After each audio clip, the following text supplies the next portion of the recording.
Pope Francis arrived in New York City Thursday, the second stop on his three-city visit to the United States.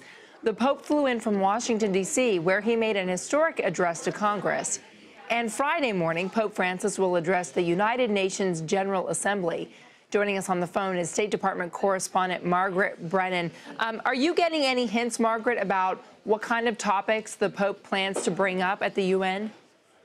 Well, you can expect the Pope to use much stronger language than what he delivered to Congress today. He believes and has said that the world is in the grips of World War III, that there are small conflicts across many continents that could get worse, and he's going to call on world leaders to do something now.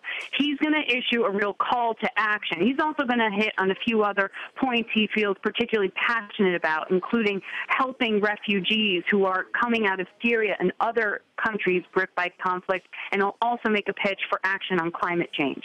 Interestingly, he's been instrumental in provoking a thaw in diplomatic relations between Cuba and the United States. Now comes the issue of the Cuban embargo, and what I hear may be a historic Security Council vote on the embargo. Can you set the scene for us on that?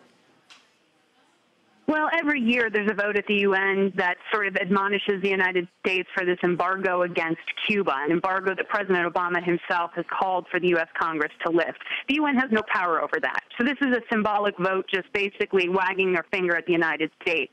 It's up to the people in Washington who are elected to U.S. Congress to decide whether or not to peel back those laws. The president's tried to chip away at it, and you'll see at the UN in what's a symbolic vote, the world saying none of us agree with what the U.S. Congress has kept in place, which is a full-scale trade cutoff between the U.S. and Cuba. Margaret Brennan calling in for us about the Pope's address to the United Nations. Thank you, Margaret.